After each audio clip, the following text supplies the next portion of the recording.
Hello, my name's David, and this is Old News. Hello, and my name is Russell, and this is Old News. What's Old News? It's news that's old. Yeah, so I'm having a crisis about the name now because news has the word new. So how can it be old news? Should just be olds? Olds. Well, anyway, right, this is what we've decided. Isn't that what we are in the lexicon of the youth of today? increasingly the case Yeah. as time passes. Yeah, this is Old News. It's an idea for a podcast we've had for a little while now. Maybe probably. Yeah. Well, mainly you. Yeah. This started a discussion in the pub about we talk about interesting things in the pub. Other people would want to listen to it, and here we are. What does that actually mean? Well, we're going to take old things that used to be in the news, old news stories that you might be thinking, well, whatever happened about such and such? Yeah, or just maybe it's just something we think we've got an angle on that perhaps was forgotten about at the time, or perhaps wasn't so important then, but perhaps in retrospect is.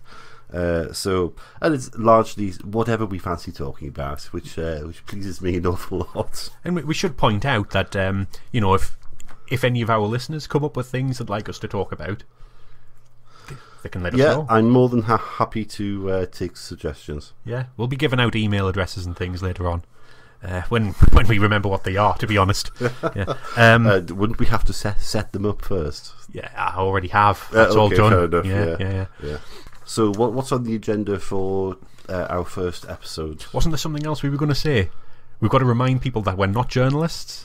We are not journalists. We are, in fact, just two blokes, sort of not in the pub, but we're in a study with a broken desk lamp that is fixed with a lump of blue tack, which is rather alarming.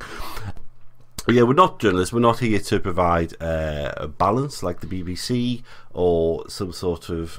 We will probably be coming at it from a certain political perspective, I guess, which will become apparent as time goes on. But take or leave it, we're not here to provide a news service. We're here to comment on old news, which is the point. Yeah. I should also point out we both have a pint of beer next to us. A pint of home brew, actually. Of indeterminate strength, which is rather alarming. So if we fall over at some point in the next 20 minutes, you know why. Hopefully we won't. It's not. I didn't make it that strong. It's quite tasty though. This one. Yeah, it's not bad actually. It worked. Not bad. It did work. Yeah. So should we say a little bit about ourselves, sort of, or where we're from? Yes. Okay, so we're both from the northeast of England in a place called County Durham, if that matters. And I guess we're both white and somewhat lower middle class. I don't know if that'd be the right description, but we sort of are sort of the very normal fare for podcasts, I guess. Obviously, both male. If just in case you needed that. Yes, both self-identified as male. Yes, so do we want to have a chat about what it is we're going to be talking about today? Yeah. So we're going to be talking about the Columbia disaster. That wasn't because that is so old. We're not talking about a disaster that happened in the country of Columbia. It's the space shuttle that exploded. And then after that, we're going to be talking about North Korea, its nuclear bombs. And specifically the first nuclear test, or at least the starting point will be the first nuclear test from the Democratic People's Republic. We should always be wary of countries have any of those words in their names. Old news. I suppose we start with the subject, don't Right. we? The Columbia disaster. One of the things I should point out, when we agreed to do this podcast, I said I'd be doing all the technical stuff and Russell could do all the research. Yeah, Russell has all the interesting stuff written down to talk about. So, yeah, tell us about Columbia. So the Columbia disaster, the 1st of February 2003. So that's quite a while ago now. And this was STS-107 mission. Prizes for anybody who knows what STS stands for? David? Space transport system, something like that. Space transit system. Yes, there yes. we go.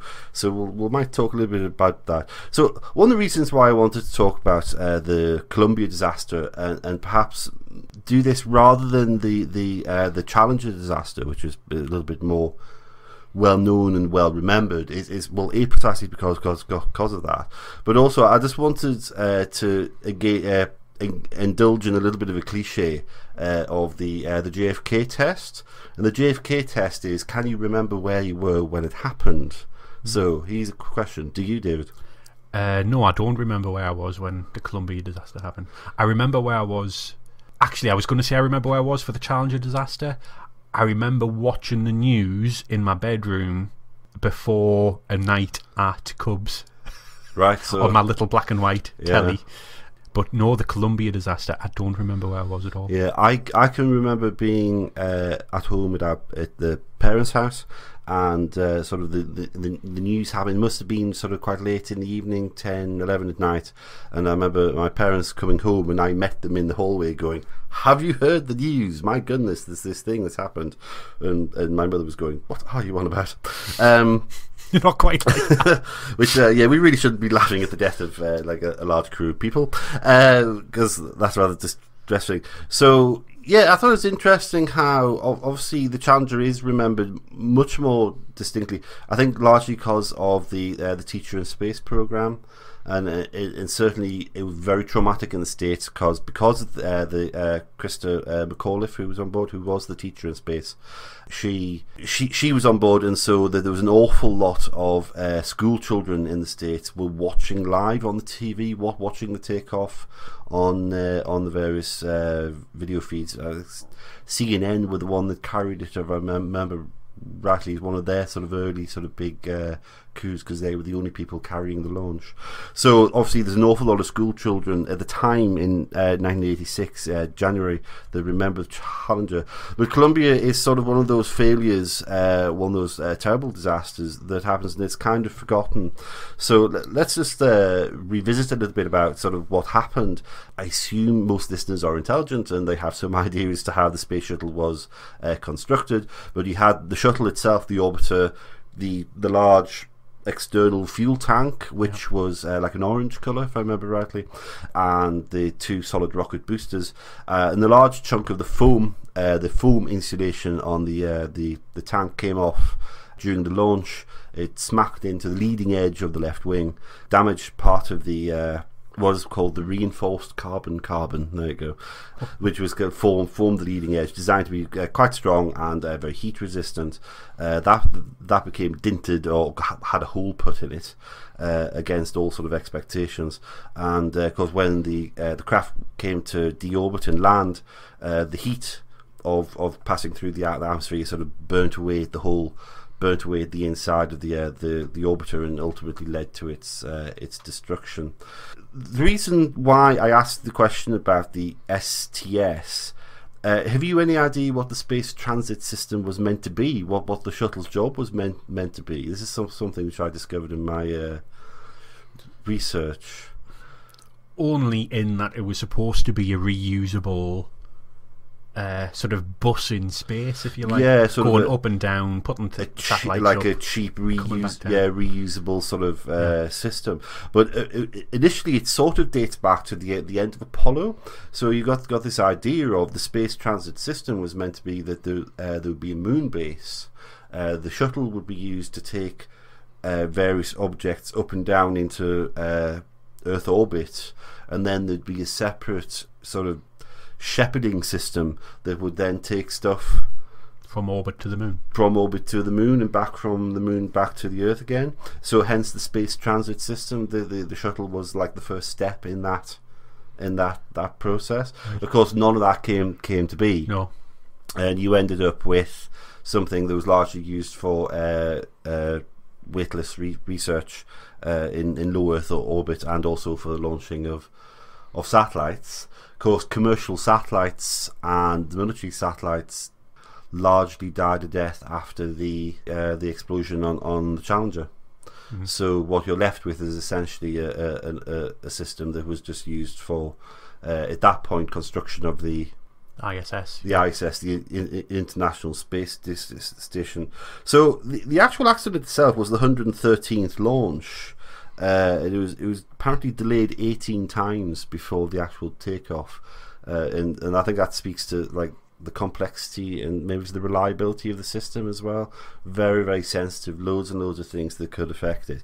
Although they did say that those delays actually had nothing to do with the accident. But one of the things I wanted to talk about in respect of this is, I mean, you used to have a poster on your bedroom wall, David, of a space shuttle. I did, yes, and that would have been Columbia, I think. Yeah, that's right. Because one thing I do remember about the accident was that everyone seemed to forget that was the first space shuttle. It was the oldest and the first one, and no one in the media seemed to mention that at the time. Because one of my, just to kind of go back a little bit, talking about us being young and where we were and that kind of thing. Obviously, we're both way too young to remember Apollo and the moon landings and so on, but I do remember the first flight of the space shuttle. I do remember watching it land and being a little bit awe-inspired. Is that the right term? Yeah, a little bit really impressed by the fact it was a proper spaceship that had gone up and had landed and would go up again. Yeah, and it whereas looked like a spaceship. Every other spaceship had, gone up and crashed back down, and that was it. It was basically scrap metal again. Yeah. And even though I was 7 or no idea how old I was, I kind of knew that what we called spaceships at the time, they weren't like the X-wing fighters in Star Wars or whatever, but this was the nearest thing we had, and that thing that induced that feeling of awe in me had fallen apart, exploded, whatever you want to say, and that did have an effect on how I felt about it. Mm-hmm. Yeah. That it was the one that I'd seen that had gone wrong. Yeah, that's right. It's interesting because there's people probably of our parents' generation that they talk about Gemini and Apollo, and there was a great deal of excitement around that, and it didn't matter if you were American or not. Well, presumably this is different if you're Russian, but certainly if you lived in the West, the space program that the Americans did was kind of on all our behalfs, and even though you weren't an American citizen, you still felt quite excited by it. It's still quite part of it. And I think, do you think there's like a certain element of people tend to poo-poo the shuttle, and yet for us it was generally quite exciting? Yeah, I think you and I possibly have slightly different perspectives on it to other people of our age. Well, just other people in general, because there's quite a lot of just disparaging of the space program in general. I don't know if I've come across a particularly large amount of, the space shuttle was rubbish kind of feeling. Yeah. You possibly, by the look on the face, you maybe think differently, but I've always just seen it as kind of anti-space program feeling rather than an anti-shuttle feeling, possibly. Yeah. Well, I suppose a lot of the environment that we grew up in, the debate was sort of framed by that the post-Apollo era, and all that there was Skylab after that, and people were very meh about Skylab, which wasn't terribly exciting. But it was brilliant. It's fantastic. It was a space station. Yeah, it was a space station. We made it work. It was fantastic.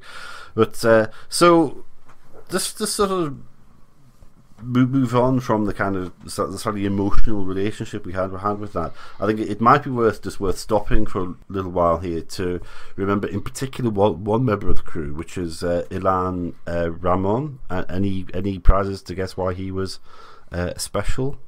He was a payload specialist. Right. He was Israel's first right. astronaut, and so I imagine that, although I can't speak on behalf of anybody from Israel as such, I imagine that this disaster is much better remembered in Israel because this was obviously a very important sort of moment for them and their relationship with the US in terms of the space program. So I think it's, that was sort of very very sad for them. And also there was one of the mission specialists who's excuse my pronunciation, Kalpana Chalwa, who was also although was an American citizen, was Indian born. Right. And so is obviously very, very well remembered in India as was one of their first astronauts. So that's just a little sort of aside. So let's just talk a little bit about the thing I want to kind of concentrate on with this. This was mission STS-107, although the numbering is not exactly consecutive because of the planning and when things were launched and whatever. But previously on STS-112, STS-52 and STS-62. Right, yeah, definitely not sequential. Oh, yeah. Okay, right. I didn't know that, actually. Yeah. Well, sorry, 52 and 62 were earlier in the program. 112 is slightly earlier. They both had, so all three of those all had external tank shedding of the foam. Right.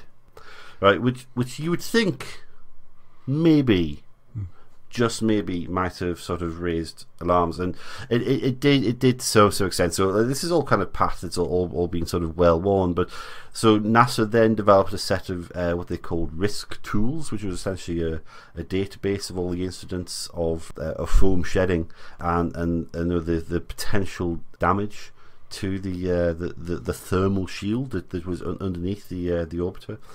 And they did say that if there was to be sheets of ice that had formed on the external tank, that if they were to shed, they would be more damaging, because obviously they're heavier.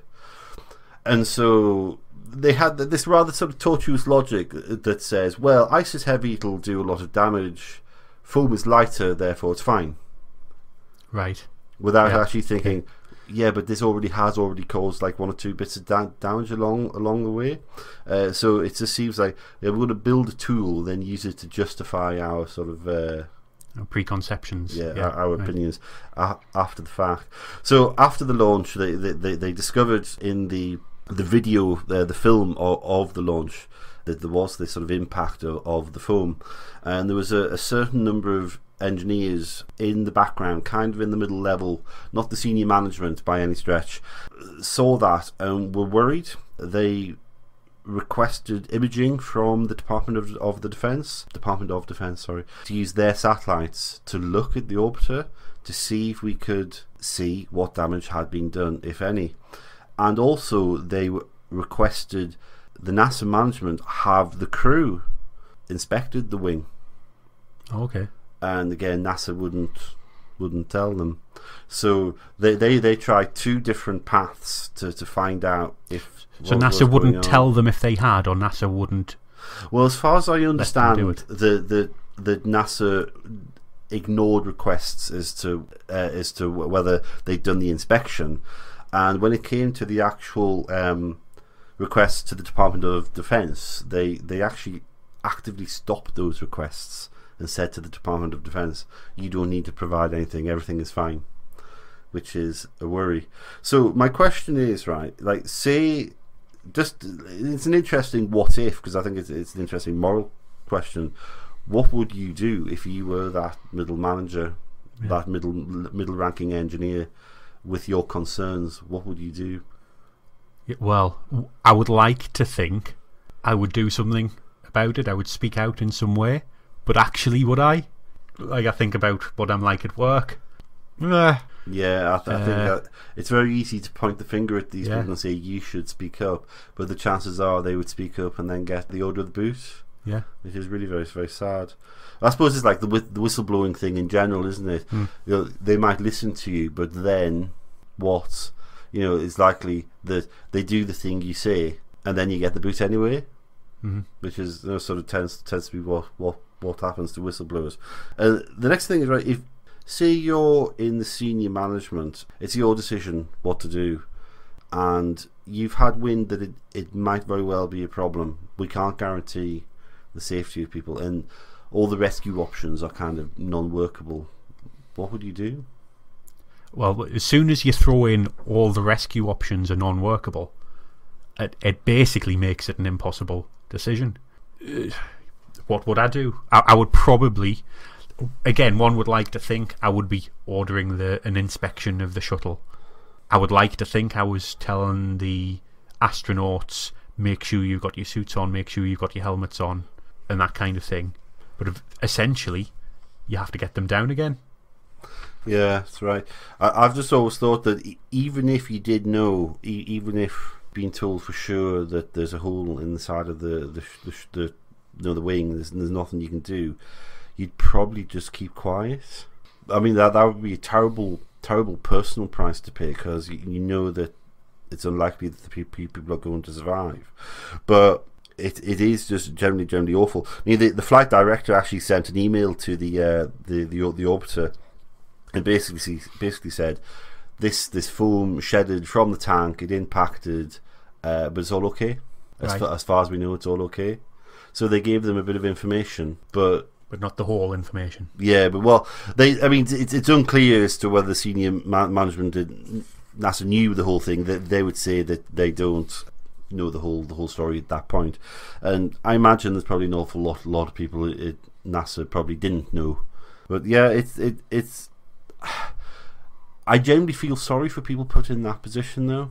I mean, although it's really easy to say, well, they should have done this, they should have done that. What could they have done better? But God, I mean, they say, according to the report, in the end of it was that the only rescue option possible was that there was already another shuttle, I think Endeavour, was being prepared, and that they could have expedited that prep and got it up there.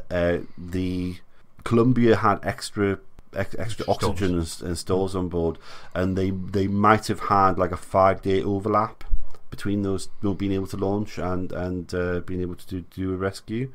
But it's very unclear as to whether that would have been a success or whatever.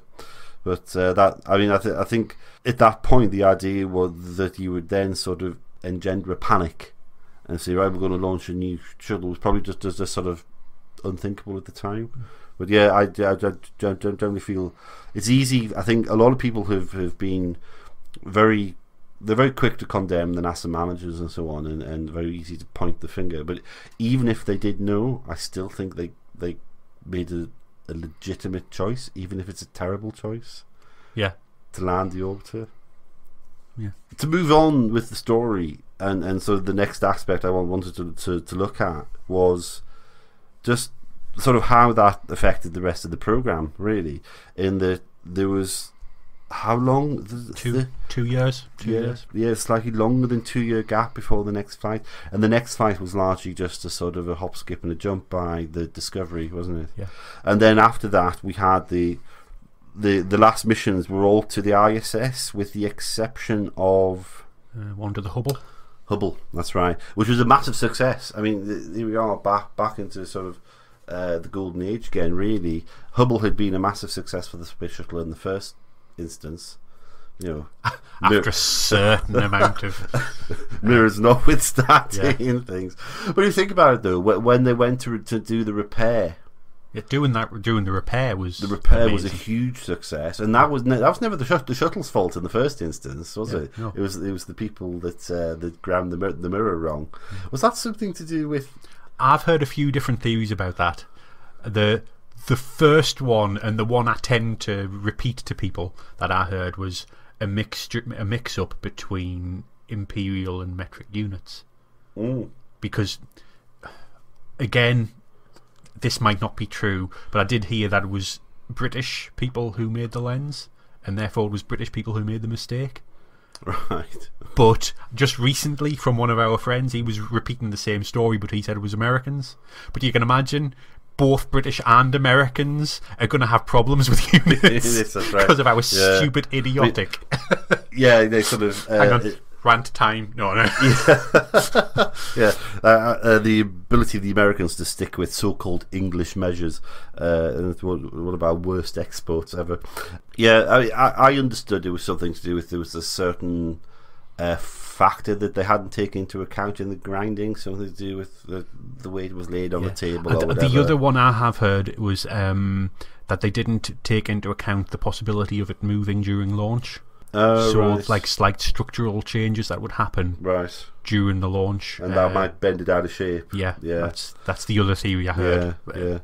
So this is the thing, right? So there's all these problems with the Hubble Space Telescope. Didn't it also have a problem with one of the solar arrays as well? That's ringing a bell. Yeah, one of them didn't unfurl or something. It never extended properly, did it? So all of those things are problems with the Hubble, and yet the mission to repair it in the first instance, put the glasses on, was a huge success.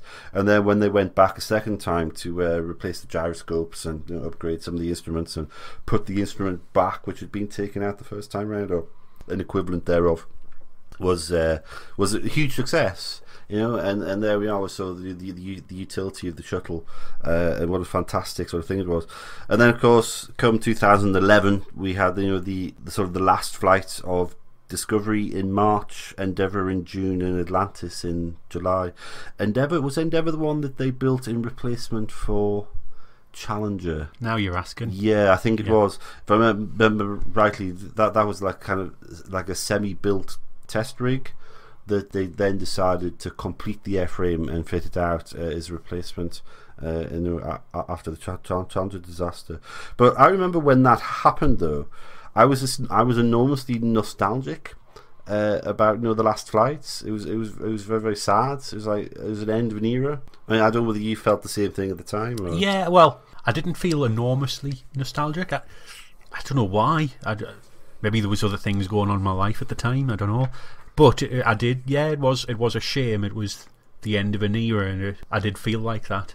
Yeah. It has to be said, I think its time perhaps had come in the end, that it hadn't proved to be as adaptable and as quick, and it was much more expensive and whatever. It had proved that idea was like a good idea, a high thing to aim for, but actually there's easier and cheaper ways of doing the same thing.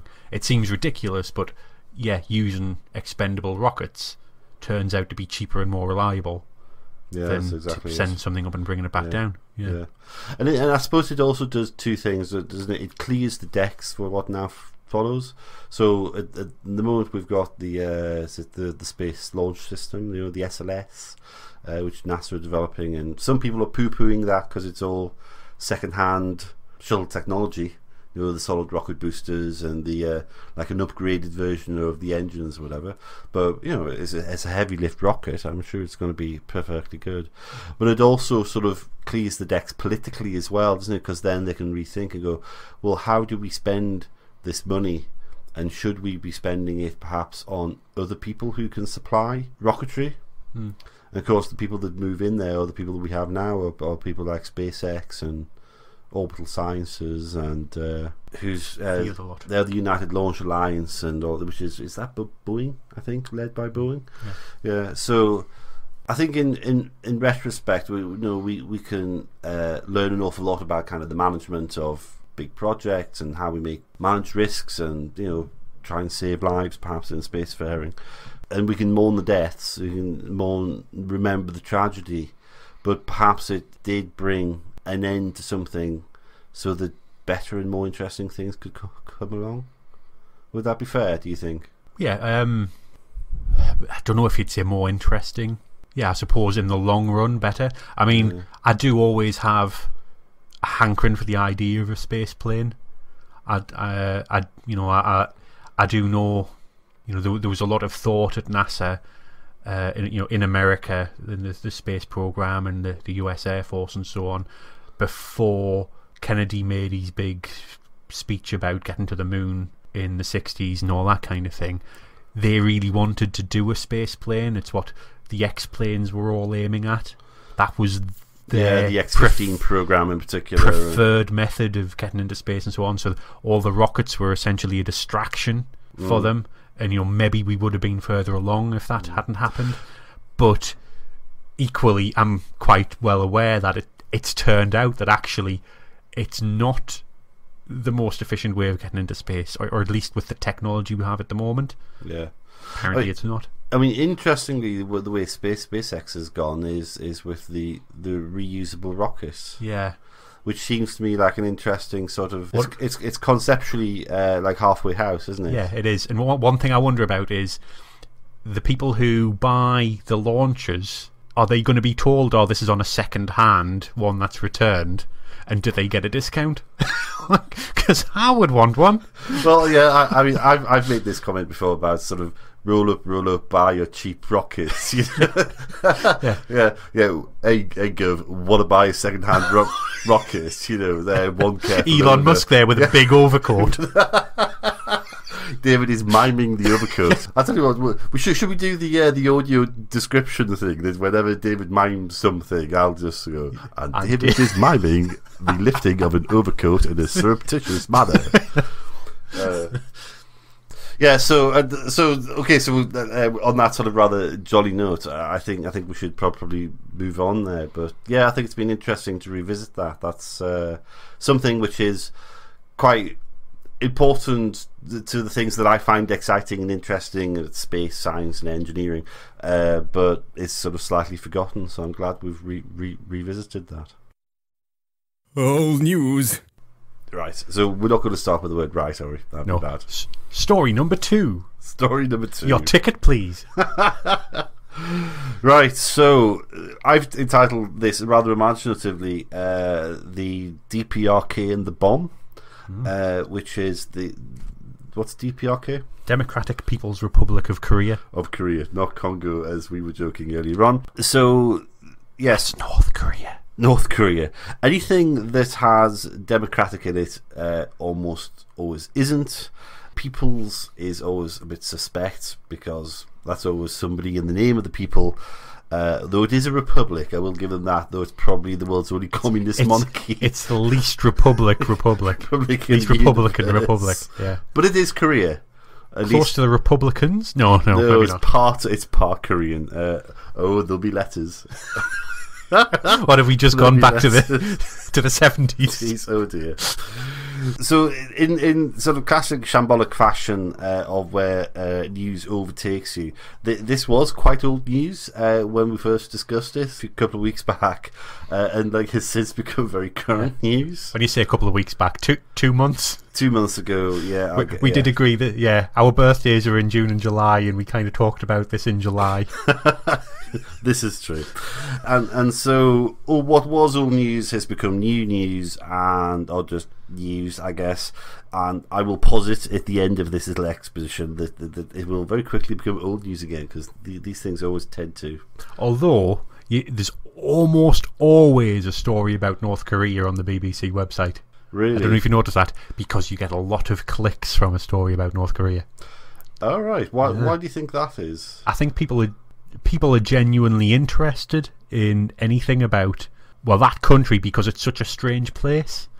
Possibly because it's one of the last communist countries, and because it's so secretive and such, all that kind of thing. But yeah, if any news site puts something on about North Korea, they get a massive number of clicks. That's not why we've done it. Doesn't the Republic of Korea, South Korea, don't they have restrictions on news reporting about the North? So could those clicks be generated by South Koreans looking for news and information? Possibly. Yeah. I wonder if that's part of it. People, members using VPNs and all of that to sort of get around there, because it's easy to forget that South Korea is a democracy, but it's kind of rough and ready, and there's certain things about it which I don't think would be acceptable in the West, including those kinds of news restrictions. So we're talking about news. The incident we want to sort of start with is the 9th of October 2006, and this was the first nuclear test. With the North Koreans had sort of threatened it. They'd had a program, and then they put it into suspension, and then the Americans had agreed to give them certain things. So it was called the Agreed Framework, imaginatively titled Treaty Between the Two. The Americans said yes, in exchange for you suspending your nuclear weapons program, we'll provide you with light water reactors, that would be able to provide power to the country. And that was under Clinton. That hadn't really happened. It had sort of dragged on and on, and so they not only restarted their nuclear program, but they then also withdrew from the non-proliferation treaty.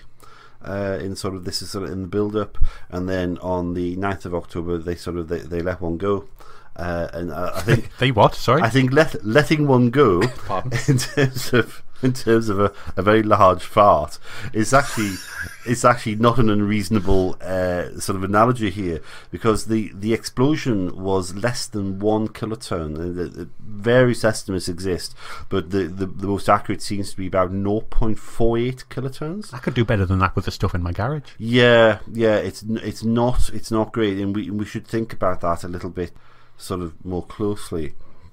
And so the various people detected this, through the seismology, and there's also there's that weird organisation that doesn't exist, because there's the Comprehensive Test Ban Treaty, and although that's never come into force, there's the Preparatory Commission for the Comprehensive Test Ban organisation, and they have various detectors, and they detected a certain amount of xenon gas or one or two other things, so in the atmosphere. But it's very difficult, in fact it's extraordinarily difficult, to make an atomic bomb that small. So your normal atomic bomb, the kind of thing we let off in Hiroshima, which is obviously the very sort of very beginnings of that technology, is about 20-25 kilotons. That sort of all those weapons of that era of that sort of size. In kilotons is thousands of tons of TNT equivalent, in case anybody listening doesn't know. And so if you're talking about 1 kiloton or less, you're talking about small tactical nukes, which is something the Americans really, really struggled with, and the Soviets really, really struggled with. And it's kind of unclear as to what the results of that research was, but it's very difficult to make something that small, which makes us conclude what might not have been. It might not have just been a lot of TNT, or it didn't work. Yeah, that's probably the most likely thing. Yeah, we did detect a certain amount of radiation, right? And so we know that something happened, but it was probably what was called a fizzle, where your tamper goes in and it starts to you start to get the reaction, but then the whole thing blows apart too quickly, and so you don't get that conversion of matter to energy, and you don't get that sort of enormous release of power you would expect. My first thing is, I just wanted to revisit the idea of mutually assured destruction, and the kind of slightly naive thoughts I had on this. I remember when I was at school, we were doing about the Cold War in history in school, and we were talking about the idea of mutually assured destruction, and that there would be a balance. I said, well, wherever there's tension in the world, why don't we just give both sides nuclear weapons? Right? And at the time, the big sort of there was a bit of a ding dong going on. Well, there generally is, but it was all sort of in the press at the time about India and Pakistan over Kashmir. Now, the Indians let their first nuclear bomb go in, was it the late 70s, the early 80s?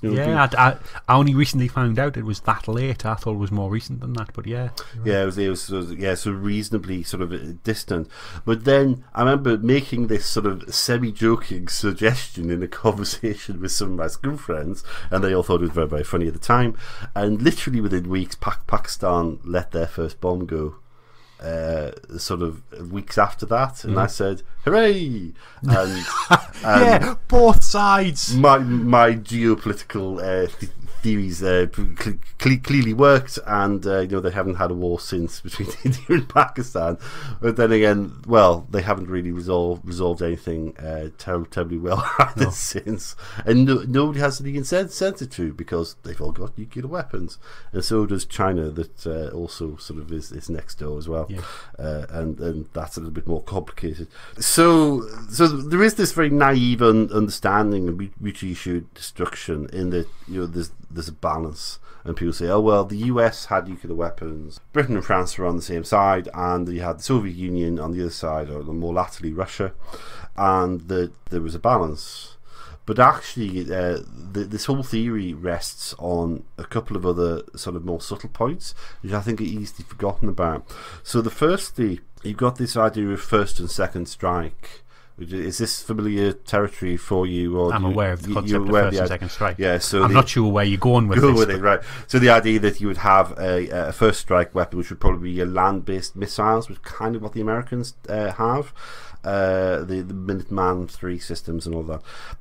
And then, so if you were to launch that first, Russia would retaliate. You would likely be destroyed. Some of Russia is left standing. So you would then have a second strike, which would be your submarine-based sort of launched capability. And the British view, and I think the French view generally for a long time, has been to have submarine-based launched missiles. We reserve the right to launch them, but they are kind of something that would happen in kind of the second stage of a nuclear exchange. So we need to think about where does this theory apply to Korea. Well, so we'll get back to that. And secondly, and I think this is much more important, is that the mutually assured destruction rests on this idea of what's called rational actors, and that all of the actors in the play are rational. And much as we may not like the Soviet regime, or whoever happens to be American president, or whoever happens to be in charge, orange man, whichever angry racist Satsuma gets the presidency, they're generally rational. They don't want to, or certainly all through the Cold War, and I think also true of Putin since, Yeltsin and Putin, none of them wanted to see their own country totally wiped off the map. None of them want to see the end of humanity. So although we were keeping, although tensions existed, we were keeping essentially the pretense of defending ourselves. Nobody wanted to ever press the button, and it was strongly in everybody's interest not to do so. Here's my first question. In the 9th of October 2006, we've got Kim Jong-il on the throne in the Republic. Letting one off. Off. Have we just slid into British toilet humour just a bit too much here? Yes, we have, because we're British. Yeah. So, do we think that Kim Jong-il is a rational actor? Probably not. Maybe he was rational enough not to start a war with South Korea while he was there. Yeah, interesting, isn't it? You've got that whole period where you've got Kim Il-sung in charge and the enormous conventional forces. And in terms of numbers and the ability to do damage to Seoul in South Korea, nobody has crossed the line. But there's been a few incidents, been a few shooting matches here and there, especially in the early days of the armistice across the demilitarized zone. But nobody's ever really done it. And nobody has. Nobody started a shooting war. So do we think he's rational? Despite all of the shouting and the screaming and some of the alarm, I'm not convinced it's going to cause a nuclear exchange on the Korean peninsula any moment soon. Certainly in 2009. In 2006 when this happens. So which is the next question. Who's it for? I mean, why are they developing the weapons in the first place, and who's the demonstration for? It's for themselves. It's for the people in North Korea. To a certain extent, it'll be for the people of South Korea as well. Hey, look, we've got nuclear weapons and you haven't. Yeah, you might have all the money and Samsung, but yeah, we've got some nuclear weapons. Yeah, I mean, it's probably to demonstrate to the Americans that we're a serious player. You should take us seriously at the table. But I also think that although from an external viewer those things make more sense to us, that the internal audience is more important. Yeah, it's about the regime projecting power and saying to its own people, those people outside, we've convinced you that you're our enemy, you're to feed them and whatever, and look what we're doing to protect you. And the other thing is that although Kim Jong-il is quite secure in his position, he's only secure by the fact that he's pursued for a long time this policy, what's called military first. Yeah. So for those listening, the military first policy was essentially saying that the entire economy of the DPRK and the policy of the government would favour military spending, favour the support of the military structure ahead of economic development, the welfare of the people. Growing rice. Yeah, feeding their own people. And so you end up with the disaster that is sort of the famine in the 90s. So by doing that, you're kind of saying to the military, you're getting what you want. Yeah. And because the military is so large, you have to keep them on side. So this to me looks like theatre. It's just extremely dangerous theatre. Yeah. I mean, I imagine like Russia would sort of just at the time probably roll its eyes and go, "Oh, for God's sake, what the hell are you doing?" And it's obviously just destabilizing and creating tension, and it's on our border. Just like stop it. But if that's Russia's sort of point of view, I imagine that's going to be China's point of view, but like times at least 1 billion. Rolling their eyes all the way back. That's sorry. Yeah, and this is the one issue where I actually feel some sympathy for the Chinese regime. Yeah, because they're not terribly. Well, let's get ourselves banned in China. The regime in China, is not terribly pleasant a lot of the time. And yeah, this is the one thing I feel sorry for them on, because they're stuck with them as a friend. Yeah. The world needs somebody to be their friend, and yet, they've got them doing this kind of nonsense. And then, so over the years, there's been a series of these tests, right? So in 2009, there's a 2 to 7 kiloton explosion, which is probably more sort of realistic as a nuclear test, which is sort of preceded by a missile test as well, which is obviously very threatening. I think, was that the one where Japan said, "Do that again and there'll be war on"? Yes, I think it was. Yeah, which you don't really want to hear that from Japan. yeah, you get quite nervous. Yeah, because the Koreans have tried that in the past, didn't go very well for them, but did go very well for Japan in the end, I suppose. And then in 2013, you've got another one that goes off at 7.7 kilotons, which was supposedly a miniature. And this is the thing, isn't it, right? One that they can actually put on a missile. Which is the key thing, isn't it? That up till this point, and certainly in the first instance in 2006, is that they've no way to deliver these things other than perhaps by, I don't know, maybe by the back door. Yeah, sort of truck or something. Yeah. A truck, or maybe it's a shipping container or something. But I imagine anything that produces that much radiation and is a bit leaky, would probably get spotted. And then obviously, just recently, January this year, the first H-bomb. Supposed first H-bomb. Yeah, supposedly. I mean, I'm no expert, but I'm dubious as to whether that was an actual H-bomb. It does make me laugh to see the British pointing at somebody and going, saying, "I don't believe that's the H-bomb." Yeah. I had this conversation with someone the day after. I was saying, "Oh yeah, there's no way it was a real H-bomb, and what was nowhere near big enough." Of course, they're not the first to do that. And he was like, "What?" Yeah, well, we did it. Yeah, our first H-bomb wasn't an H-bomb. It was just a big A-bomb. And lots of Australians got sunburn. Yeah, and we convinced the Americans it was an H-bomb, so they would give us theirs for free. Yeah, so that's terrible gallows humour. They were laughing at this, and this is like potentially the death of all mankind. Sorry, Australia. Yeah. I know you've got a big chunk that you're not allowed to go into. Sorry. But if ever you want to make a large portion of the desert into a glass parking lot, where you men? Yeah, and then obviously, what's the date today? Is it? I haven't got me. Hang on, I've got calendars everywhere. Today's the 1st of November. No, it's not. It's the 1st of October. 1st of October, That's sorry. 10. I can't read. So it's the 1st of October. So the 9th of September, so just less than a month ago, this year, we've got this so-called sort of warhead test. Right, so this is 10 kilotons. Interestingly, the South Koreans have taken this very, very seriously.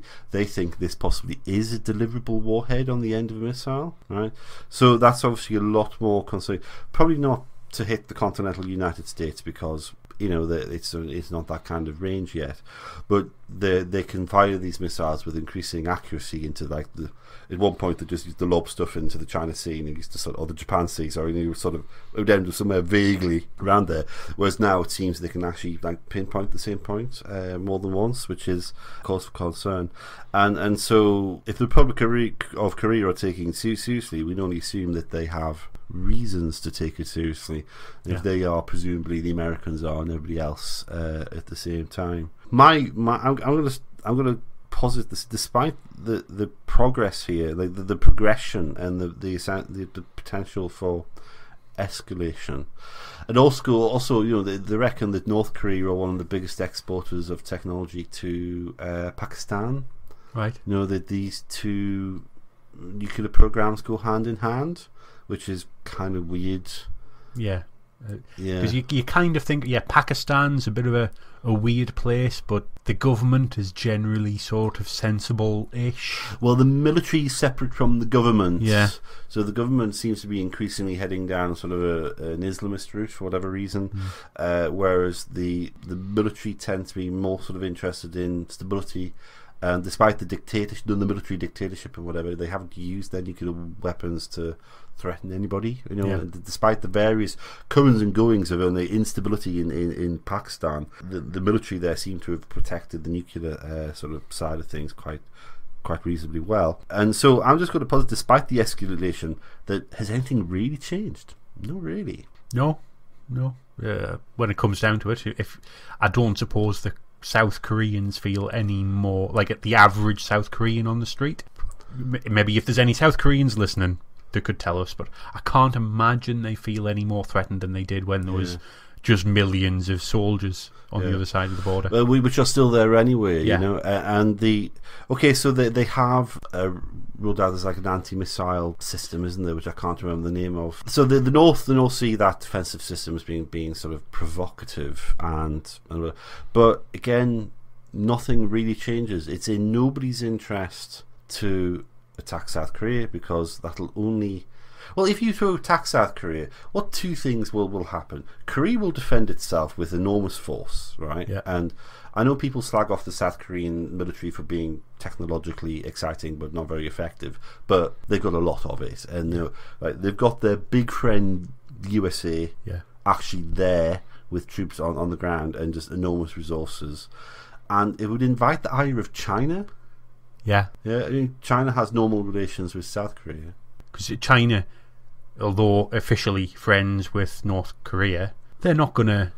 You do worry that they might just stay neutral, but you can't imagine them not doing anything, really. No. Well, I imagine China would issue threats, and probably quite public threats, as well as threats, through back channels and whatever beforehand. The Chinese really aren't stupid, and the Chinese value stability over everything else. Yeah. What has changed since then, that of course we've got Kim Jong-un in charge. Yeah. And everybody keeps saying, Kim Jong-un is an unknown quantity. In some ways, he's been surprisingly a known quantity. He's essentially consolidated his position. He's eliminated his internal sort of opposition with great ruthlessness, and for the moment is quite stable. Yeah. And so I like, despite the absolute madness of letting these bombs go. I mean, the Japanese, the last one just earlier this month called just unbelievable recklessness, I think was the phrase they used, and it is incredibly reckless. But I'm not convinced it really changes much. It's just another way of the North Korean government screaming at the top of its voice, but it always does. Yeah. I don't know. I'm not going to not sleep at night because of the threat of a conflagration starting in Korea. OLDNEWS, Old News. So yes, we've got to thank Pete Kitson for doing our little old news stings. What's a sting for the uninitiated? The little voices that say old news and that kind of thing. He is rather good at it. Yes. I will say. He's He's I was going to say semi-pro, but I don't know if he's actually ever been paid for it. So, enthusiastic amateur. Yes, and very good he is at it too. So thank you to him, and also thank you to bensound.com for the use of their music. And we know if you want free music for whatever, we do recommend you go there. All available under Creative Commons licenses. So thank you to bensound.com. If you'd like to get in touch with the podcast, get in touch with us via Twitter on @oldnewspod. You can also email us at oldnewspod@gmail.com.